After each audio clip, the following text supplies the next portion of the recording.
छानबिन आयोग गठन भएको झन्डै 2.5 महिना पुगेपछि बल्ल अहिले छानबिन आयोगले केपी ओली र रमेश लेखकलाई सोधपुछ गर्ने तयारी गरिरहेको छौ भनेर भनेका छन् र याद राख्नुहोला उनीहरूले स्टिल तयारी भनिरहेका छन् जुन चाहिँ हामीले बारम्बार सुनिरहेका छौँ। छानबिन आयोगका सदस्य विश्वेश्वर प्रसाद भण्डारीले हिजो भनेको अनुसार छानबिन आयोगले केपी ओली र रमेश लेखकलाई छिट्टै क्वेसन गर्ने तयारी गरेका छन् र यदि समयको अभाव भयो भने समय थपको लागि माग गरिनेछ। सुशीला कार्कीको इन्टरिम सरकारद्वारा सेप्टेम्बर 21 मा फर्म गरिएको यो आयोगलाई 3 महिनामा रिपोर्ट सबमिट गर्न भनिएको थियो, तर अब 3 महिना पुरा हुन 2 हप्ता भन्दा अलिकति बढी मात्र बाँकी छ।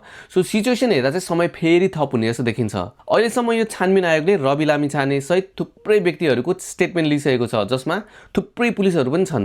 पुलिसहरूले त्यति बेला दिएको स्टेटमेन्ट अनुसार सब पुलिसहरूले आफ्नो ड्युटी पूरा गरिरहेका थिए, त्यसैले उनीहरूलाई सजाय दिनु चाहिँ उचित होइन। पर्सनली सेप्टेम्बरमा त्यत्रो जनाको ज्यान गएपछि छानबिन आयोगले यति धेरै समय लगाउँछ भन्ने कुरा चाहिँ मैले सोचेको थिएन। तपाईको विचार चाहिँ के छ कमेन्टमा लेख्न नबिर्सिनु होला।